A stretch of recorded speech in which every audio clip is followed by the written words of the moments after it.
ભારત હવે કમજોર નથી રહ્યો તેવું રાજનાથ સિંહે નિવેદન આપ્યું છે। રાજનાથ સિંહે આ વિશેષ અહેવાલમાં તેમનું નિવેદન જોઈએ।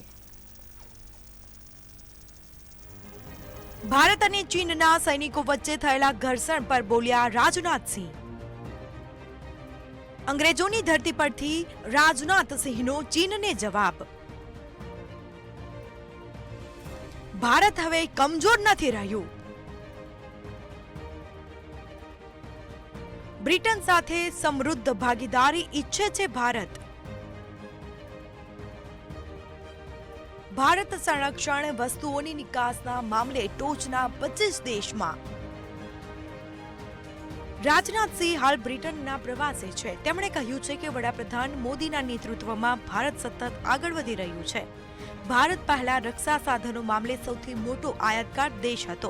હવે ભારત સંરક્ષણ વસ્તુઓની નિકાસના મામલે ટોચના 25 દેશોમાં છે। તેમને ભારતના 2047 સુધીમાં વિકસિત દેશની પણ વાત કરી હતી અને બ્રિટન સાથે સારા સંબંધની પણ વાત કરવામાં આવી હતી। आज हम दुनिया के टॉप 25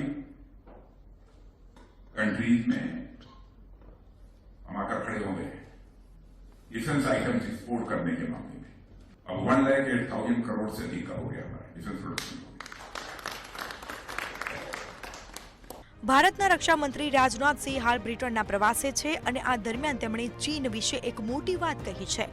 તેમણે કહ્યું છે કે ભારત ચીનને પોતાની હરીફ નથી માનતું।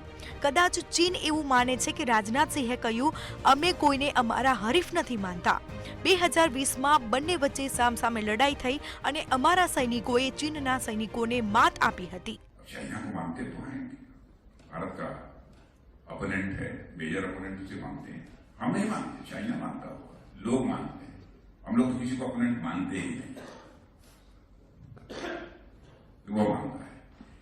लेकिन ग्लोबल टाइम्स में मिस्टर जैंग ने जो कुछ भी लिखा है, यदि उसकी धारणा बनी है तो मैं सोच रहा था क्यों धारणा बनी।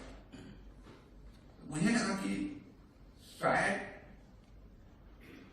2020 में जो भारत और चीन के बीच फेस ऑफ हुआ था, उसमें हमारे सेना के जवानों ने जो करिश्मा दिखाया है, जो बहादुरी दिखाई है, शायद उसके कारण चाइना की धारणा भारत के बारे में बदल गई है कि भारत अब कमजोर भारत नहीं रहा, भारत अब दुनिया का ताकतवर देश बन गया है।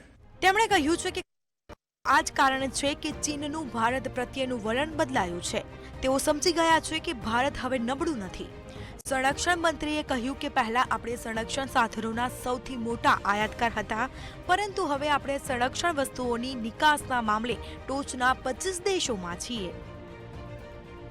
સાથે જ બ્રિટન લઈને રાજનાથ સિંહે કહ્યું છે કે ભારત બ્રિટન સાથે સમૃદ્ધ ભાગીદારી ઈચ્છે છે। તેમણે કહ્યું છે કે ભારત અને બ્રિટનના સંબંધો ઘણા સારા રહ્યા છે। બંને દેશ સાથે મળીને મહાન કામ કરી શકે છે। યુકેના સંરક્ષણ પ્રધાન ગ્રાન્ટ શેપ્સ સાથે યુકે ઇન્ડિયા ડિફેન્સ ઇન્ડસ્ટ્રીના સીટીઓ રાઉન્ડ ટેબલની સહ અધ્યક્ષતા કરતા રાજનાથ સિંહે જણાવ્યું છે કે વડાપ્રધાન મોદીના નેતૃત્વમાં ભારત સતત આગળ વધી રહ્યું છે। તેમણે કહ્યું છે કે ભારતની અર્થવ્યવસ્થા સતત વધી રહી છે। ભારત 2047 સુધીમાં વિકસિત રાષ્ટ્ર બની શકે છે અને આ દરમિયાન રાજનાથ સિંહ ભારત અને બ્રિટન વચ્ચે વ્યૂહાત્મક ભાગીદારી પર ભાર મૂક્યો હતો। તમને જણાવી દઈએ કે બ્રિટનની મુલાકાત દરમિયાન રાજનાથ સિંહ બ્રિટનના વડાપ્રધાન ઋષિ સુનક, રક્ષા મંત્રી ગ્રાન્ટ શિપ્સ અને વિદેશ મંત્રી ડેવિડ કેમરન સહિત ઘણા નેતાઓને મળ્યા હતા। 9 જાન્યુઆરીના રોજ રક્ષા મંત્રીએ લંડનમાં BAPS સ્વામિનારાયણ મંદિરની મુલાકાત લીધી હતી અને તે યુરોપિયન દેશોમાં પ્રથમ અધિકૃત પરંપરાગત રીતે બાંધવામાં આવેલા હિન્દુ મંદિર છે। બ્યુરો રિપોર્ટ, મંતવ્ય ન્યૂઝ।